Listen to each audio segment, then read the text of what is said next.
we now know exactly who is going to be paying for President Trump's brand new $300 million ballroom. The White House released this list of names today. Now, there are two pretty big names that are missing from this list, which I'm going to talk about in a second. But I want to first talk about the people that are on the list, because when you look at it, you're looking at a bunch of, rich U.S. companies and big billionaires and millionaires, and you're thinking probably, who cares? At least we, the taxpayers, aren't on the hook for this $300 million project. Well, that would be one way to look at this list, but there's another way to look at this list. And before I share that with you, I want to explain why generally public projects are not fully funded by private donations. Now, I'm not saying it never happens, but it's kind of rare, and there's a reason why it's rare. The US government, your state government, heck, even your local government uses public taxpayer money to fund projects so that the ownership of that project, whether it's a federal highway or a public building like your city hall or even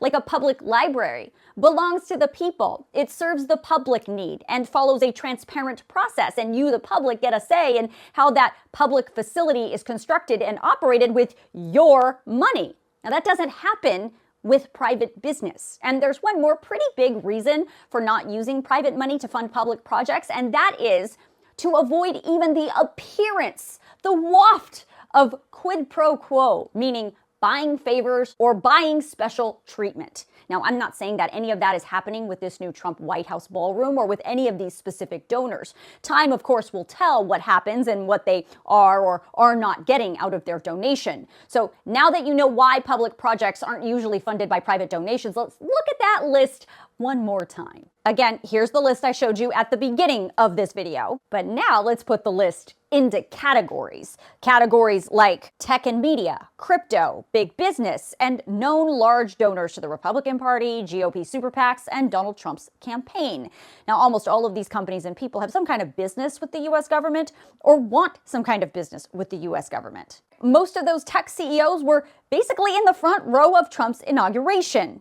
They are all now heavily involved in other government projects like the president's AI initiative, but they also want to make sure the federal government doesn't come down too harshly on the tech industry. Now, that's not an opinion. That is based on their own sworn testimony in front of Congress. As for the crypto section here, President Trump has said that he wants to be a crypto president, and the crypto industry sure wants to keep it that way, especially since presidents in the past have been very skeptical of the crypto industry. Now, let's talk about this section, the business section. We're talking about major sectors of our economy here, which, of course, the US government regulates, like defense, oil, construction, energy, tobacco. They are all donating to this ballroom. And for the record, most of the businesses listed on this donor list also happen to be big government contractors.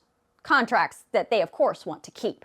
Then, of course, there are the sort of big, wealthy donors that are known donors to the Republican Party or to President Trump's campaign. Now, some of these people happen to also be ambassadors who were appointed under President Donald Trump. You'll see on this list the Lutnick family. That means Howard Lutnick, our Commerce Secretary, who also happens to be privately a billionaire and CEO of the major financial services company, Cantor Fitzgerald. And then you'll see Kelly Loeffler and her husband on this list. Kelly Loeffler, of course, is the administrator of President Trump's Small Business Administration, and her husband just so happens to be the CEO of the parent company of the New York Stock Exchange. One more name I want to call your attention to on this list is the one at the very top, Stefan E.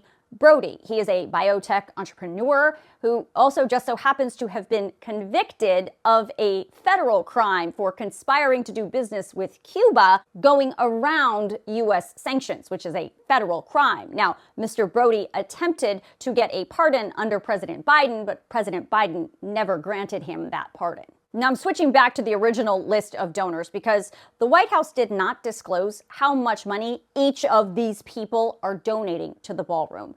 And there's two names that are missing from this list. I mean, it jumps out to me that they are not on this list.